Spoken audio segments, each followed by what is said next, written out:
You spent your first few years on this planet doing the most incredible learning of your entire life.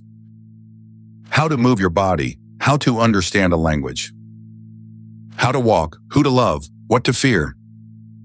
It was the steepest, fastest learning curve you will ever climb. And you can barely remember a second of it.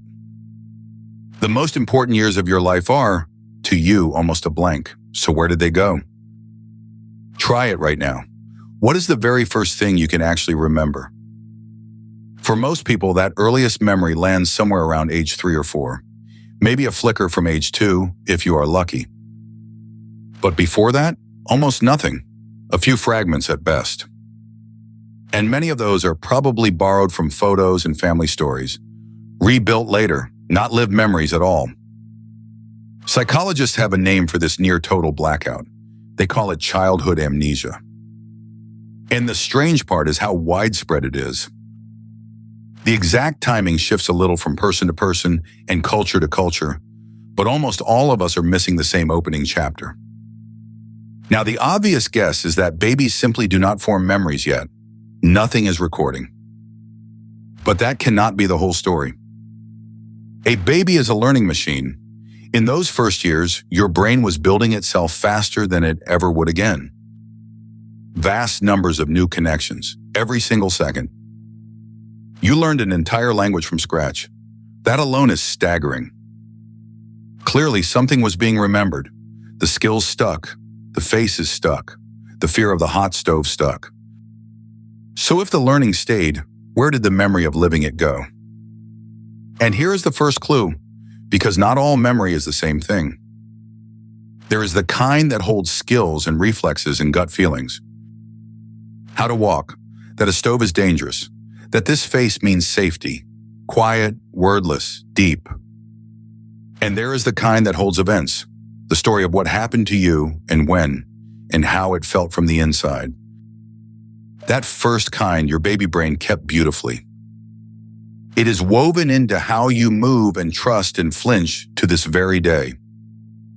It is mostly the second kind, the diary of your own life, that went missing. So the fear stayed. The afternoon you learned to fear it did not. For a long time, the answer to why was simple. The memories were never really saved. The idea was that the hippocampus, the part of the brain that files away what happened and when, was just too immature in a baby to record proper, lasting memories. No filing cabinet, no files. It is a clean story, but more recent research suggests it might be incomplete. Because a baby's brain seems to do more recording than we thought. In a study published in 2025, researchers slid babies into a scanner, showed them new images, and watched the hippocampus, the brain's memory hub, switch on. The harder it worked on an image, the longer the baby held on to it over a short delay.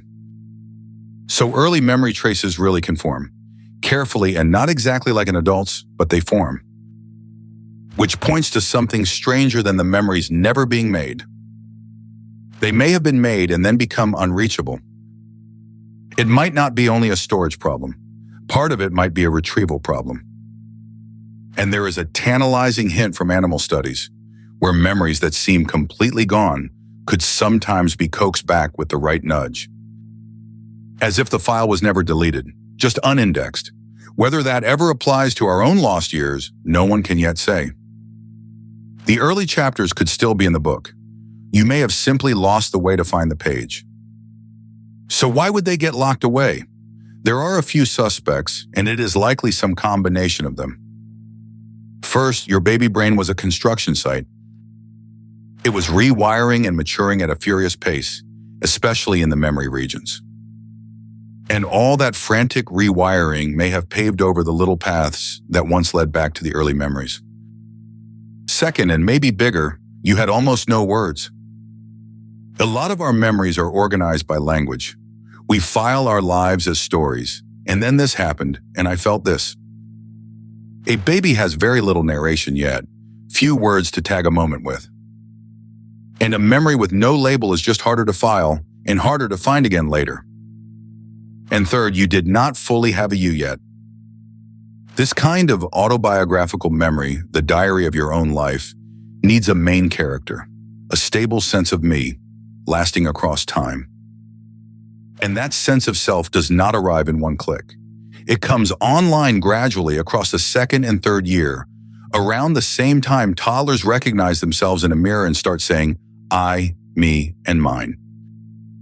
Before that, things happened, but there was not yet a steady I for them to happen to. You can almost watch this come together. The age when a child's first lasting memories begin tends to line up with the age they start narrating their day, talking about the past, casting themselves as the hero of a little story. Give a child the words and the growing sense of self, and memories finally have somewhere to stick. It even shifts by culture. Children raised in families that talk a lot about the past in rich detail tend to report earlier first memories. More story, more anchors.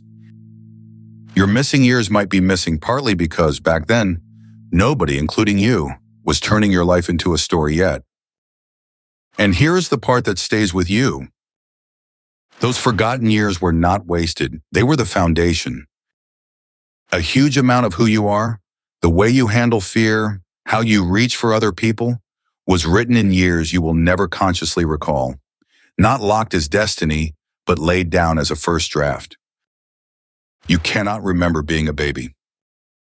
But you are, in a very real sense, the book those years began writing, even if the first pages are sealed shut. You do not get to read your own opening chapter. You just get to keep living the story it started. So tell me, what is the very first thing you can remember, and how old were you? I am genuinely curious where everyone's story begins. Tell me in the comments. I read every single one. And if you would like more strange, true questions about your own mind, you already know what to do.